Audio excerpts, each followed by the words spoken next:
Selamat datang kembali di media belajar TTL Indonesia.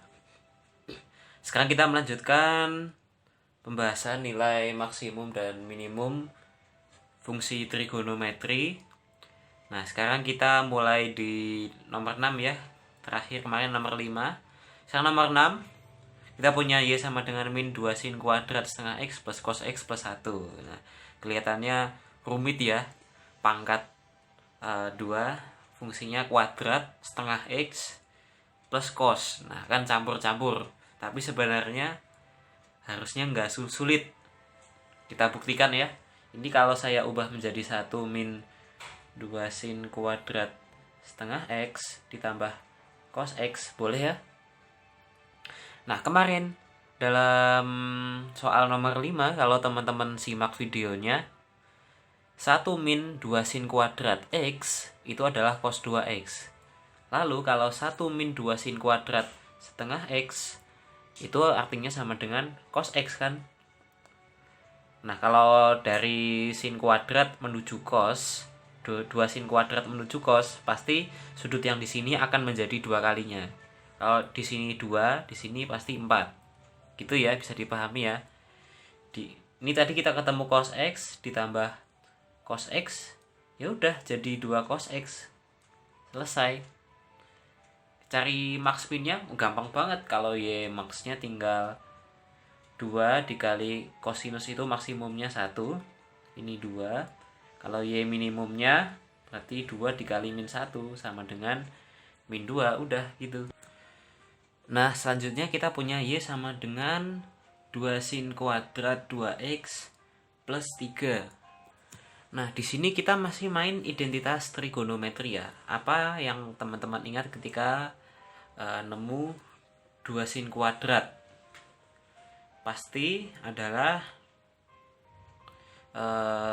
suatu fungsi cos 2 alfa kan? Atau kita review ya di atas ini. Cos 2 alfa sama dengan 1 min 2 sin kuadrat alfa. Berarti mau tidak mau kita akan mengubah 2 sin kuadrat akan menjadi cos. Ini cara mengubahnya gimana? Ini kalau fungsi ini saya ubah ke dalam bentuk seperti ini. 4 min 1 min 2 sin kuadrat 2X. Boleh kan? Sama kan? Di sini 4 kurangi 1, 3. Kemudian di sini negatif 2 sin kuadrat 2X. Sama kan? Nah, boleh ya. Nah, ini yang harus kita latih. Kita perlu inisiatif tinggi untuk mengubah pola ini. Nah, ini akan sama dengan 4 min berapa nih? Cos. Nah, tadi di sini kan sin kuadrat setengah X jadi cos X. Ya, tadi ya di soal sebelumnya ya. Kalau di sini sin kuadrat 2X jadi cos 4X kan. Nah, udah, ini udah ketemu Y akhirnya. Y maksiminya tinggal dimasukin aja. Y max sama dengan 4 min cos berapa nih? Langsung aja. Ini min 1 ya. Sama dengan 5. Y minnya 4 min 1 sama dengan 3. Teman-teman, atau kalau bingung di sini, ini kok min 1, ini kok 1. Nanti tinggal bebas. Tinggal dimasukin aja cosnya 1 atau min 1. Nanti yang mana yang besar dia akan Y max, mana yang kecil dia akan Y min. Nah, kemudian ini konon yang katanya soal killer ya. Gimana nih kalau ketemu soal seperti ini? Ya, yang pertama pahami dulu apa yang harus dilakukan, karena kalau kita tahu apa yang harus kita lakukan, kita akan dengan mudah ketemu langkah berikutnya. Oke, langsung aja. Nah, teman-teman di sini mengetahui ada fungsi akar, lalu ada pecahan. Di penyebut akan ada fungsi trigonometri. Nah, teman-teman tahu kan mana yang harus dianalisis terlebih dahulu? Jelas fungsi yang ada di penyebut ini. Teman-teman di sini ketemu sin sama cos. kalau ketemu sin sama cos, teman-teman kemarin ingat kan rumus ini nih, K cos fx minus alfa, dimana K sama dengan akar A kuadrat plus B kuadrat. Ingat kan ya, dimana A nya yang ini, B nya yang ini. Berarti fungsi ini kalau kita ubah, ini sama dengan akar 1 per 2 nya tetap, ditambah ini K nya adalah akar 12 kuadrat ditambah 5 kuadrat berapa? Akar 144 tambah 25, akar 169 atau 13. Gampangannya ini seperti trigonometri kok, trigono sih. Ini seperti Pitagoras. Ini kita punya sisi 5 sama 12, maka sisi miringnya 13 gitu ya. Triple Pitagoras. Yang macam-macam, ada yang 3 4 5, ada yang 6 8 10, ada yang 5 12 13 dan seterusnya. Harusnya teman-teman udah hafal di luar kepala supaya mengerjakan term yang ini bisa lebih cepat. Nah, ini 13 cos fx min alfa. Nah, ini teman-teman nggak usah peduliin karena ini udah masuk fungsi cos. Ya udah, ya akhirnya cukup yang ini. Ini tidak terlalu penting untuk dicari. Kita fokus pada ini ada fungsi cos.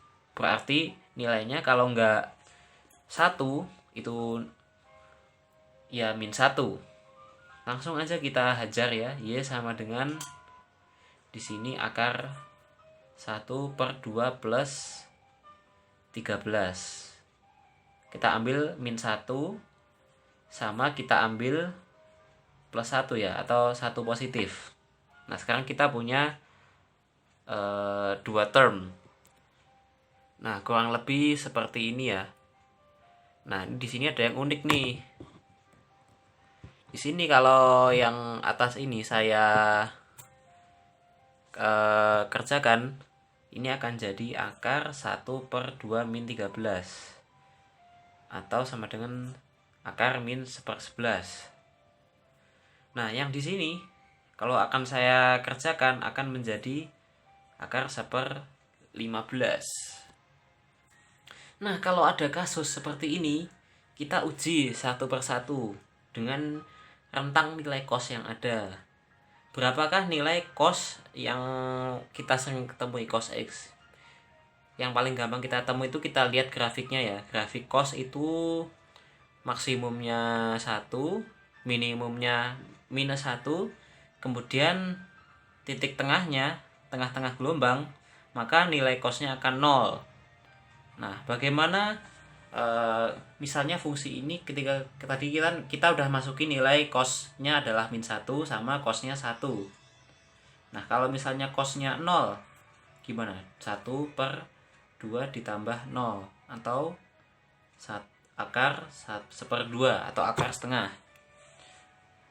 Nah, kita punya pendefinisian fungsi seperti ini, lalu kita cari akar 1 per 2 plus 13 cos sekian.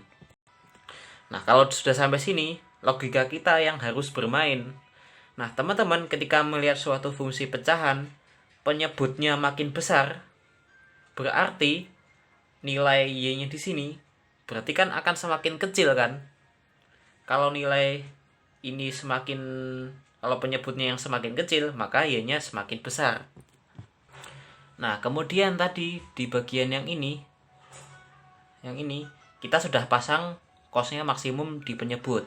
Berarti karena penyebutnya sudah paling besar, berarti nilai y yang ini atau akar 1/15 ini sudah paling kecil nilainya. Kalau sudah paling kecil berarti ini bisa kita sebut y min atau nilai minimum fungsinya. Nah, bagaimana misal nilai cosnya ini tadi kita naikin terus, kita turunin terus. Tadi kita pakai nilai cosnya sama dengan 1. Terus kita turunin, kita pakai cosnya sama dengan 0, berarti tinggal akar 1/2. Sampai nilai cosnya negatif, berarti penyebut ini kan akan makin kecil kan. Katakanlah kita akan nanti bisa mencapai suatu titik di mana akar 1/0. akar 1/0 ini hasilnya tak hingga. Ya kan, kalau ada suatu pecahan di mana penyebutnya makin lama makin mengecil mendekati 0, maka hasil fungsinya akan mendekati tak hingga. Berarti tak hingga ini adalah Y maksimumnya. Oke, mungkin kayak gitu.